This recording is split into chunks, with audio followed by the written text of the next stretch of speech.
Hello, fellow rebel capitalists. Hope you're well. I went through a thought experiment on today's whiteboard video, and I thought I would share it with you because I think it's actually, although it sounds funny, it's very effective. And first of all, let's go over some of the brilliant policies that they are implementing or trying to implement in the great state of California. And after we poke fun at the insanity, let's actually ask some serious questions and go through this thought experiment because I think it'll all help us in our own lives, making sure that we are building a life that's very resilient, that's self-sufficient, and that is as impervious as possible to the policies of the central planners and the authoritarians. So let's get into, actually, let's go to my Twitter feed here real quick.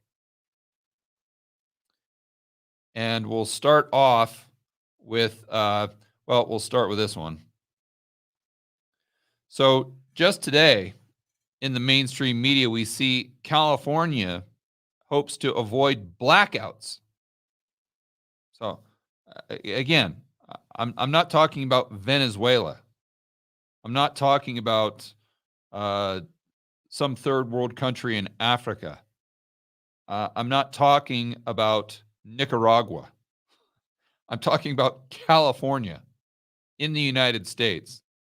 Supposedly one of the richest states, and it may be where a lot of rich people are, but like any third world country, there is pretty much the massive elite and rich, and then everyone else is dirt poor.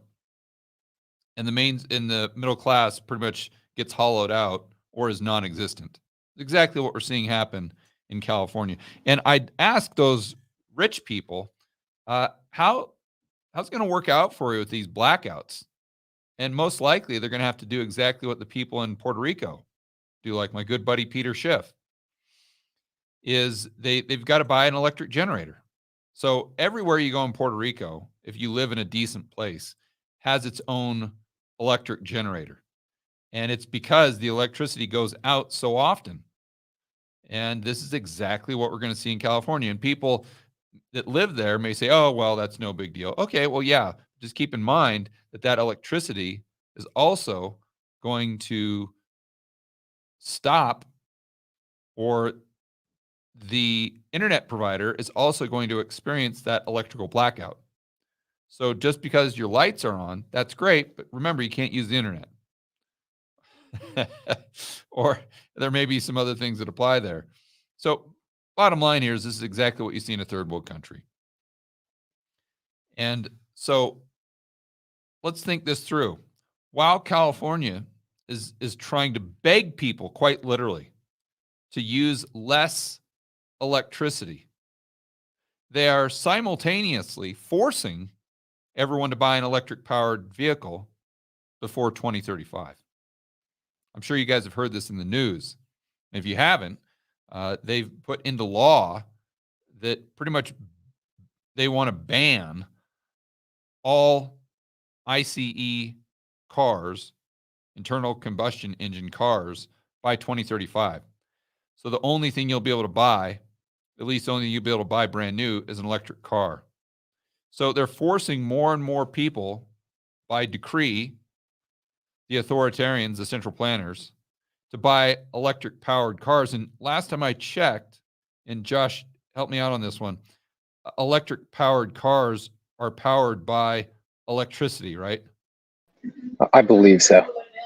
Thank you for that. Thank you for the clarification there.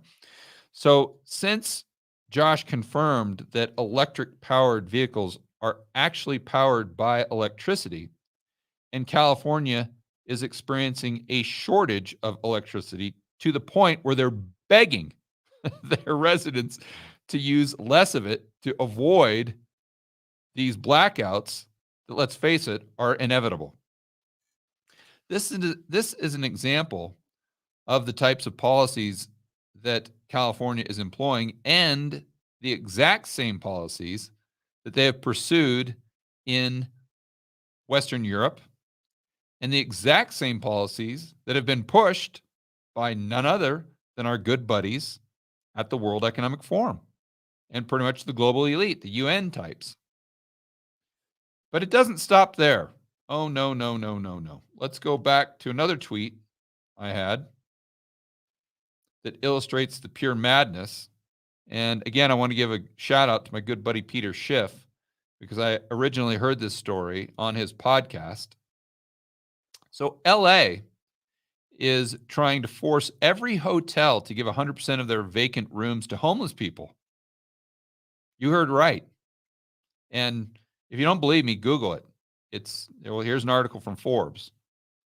So the title of this article is "Vote to Compel Hotels to House Homeless People Alongside Guests Set by Los Angeles City Council." So this is what they're trying to push, and they're going to do. I guess the public's going to vote on it. So this could come to fruition, and if the city council has their way, it would. So basically, how this works, if you're a hotel owner, it's mandatory by law, by 1:00 in the afternoon, you have to give to, I guess, some government task force or agency, because we know how good at logistics they are. You have to give the government the rooms available that you have for the evening. So let's just say you're a hotel, you own a franchise, maybe a Best Western or something. So you've got 100 vacant rooms for the evening. Well, they would send 100 homeless people to your door, and you would have to put them up. Of course, you'd get vouchers paid for by the taxpayer, or by California going further into debt, or in the future by a central bank digital currency, something like this. So you as a hotel owner would get a voucher for whatever your going rate is. But obviously what's going to happen is you're going to get no normal customers eventually. And therefore, every night you will have 100% occupancy. So they're going to turn their private hotels in California or in LA, pretty much into homeless shelters, subsidized by the taxpayer in one way or the other, whether it's through taxation or through inflation and higher prices. So, and then just think about this from a standpoint of someone staying at the hotel. Wouldn't that be fantastic to just show up at the Ritz-Carlton where you've paid $700 for, maybe more now, probably $1,000, $1,500 for the night to stay there with your kids, and half the people in the hotel are mentally ill and or drug addicts? Wouldn't that be great? And then just think what it's going to do to the damage. And Schiff points this out, rightfully so, because obviously, as you guys know, I've owned a lot of real estate. I've owned a lot of rental properties, and I can guarantee you that if I were renting to a homeless drug addict, there would be far more damage to the property than if I was renting to a young couple with 2 kids and a golden retriever. So the hotels are going to have to, not only is their occupancy going to go down, but they're going to have to continue to increase their prices, which is going to be even more of a burden on the general public through taxation or through inevitable consumer price inflation. So this is the genius that is occurring as we speak in the great state of California. And these are the exact same policies, these types of policies. And when I talk about these policies, I'm talking about policies that have wild unintended consequences, or maybe they're intended, and misallocate resources to a degree to which we haven't seen since communist Russia. And this is what you get with central planning, whether it's Stalin or whether it's the World Economic Forum. Doesn't matter. This is what you get. You get misallocation of resources where the standard of living plummets for everyone. And I would say even the rich, because a measurement of wealth doesn't involve currency units. It involves goods and services. So if the amount of goods and services goes down, regardless of the number in your bank account, you are poorer. Your standard of living goes down. This is something we experienced to a great degree in 2020.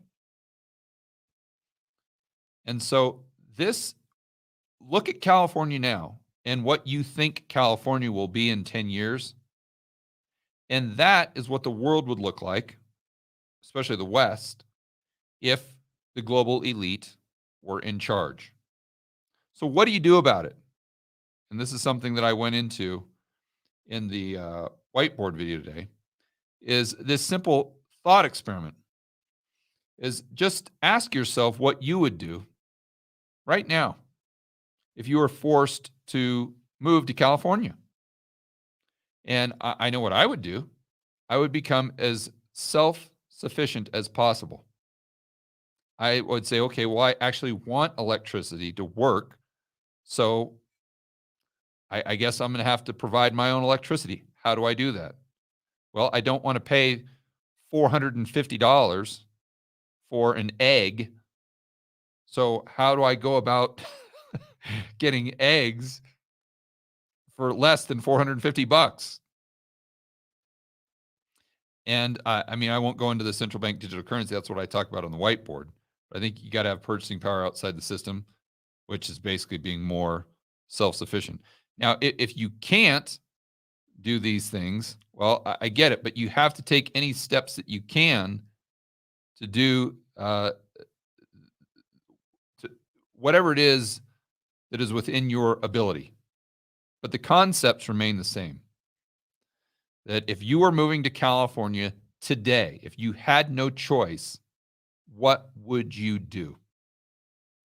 And I think regardless of where you live, even if you live in Texas, Florida, if you have the same worldview where there's a decent probability that these authoritarians have more and more control. Now, we want to push back, and I think we can win. But still, you want to you want to hope for you want, what's the old saying? You want to expect the best but prepare for the worst. I think that's the saying. I would do the same thing in my own life. I would just set things up as though the entire United States was going to turn into California. Not just California today, but whatever you think California will look like in 10 years. And then push back. And then when we win, and when we push back against the authoritarians, what's your downside? You're completely self-sufficient. Win-win, right? But I would go through this thought experiment because obviously it's going to be different for every single person.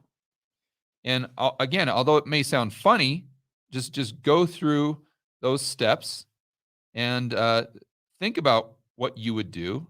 And it might be wise, regardless of where you live, and regardless of where you live in the world, to start implementing some of these strategies now, because there's no downside. All right, guys. Enjoy the rest of your afternoon. As always, make sure that you're standing up for freedom, liberty, free market capitalism. We'll see you in the next video.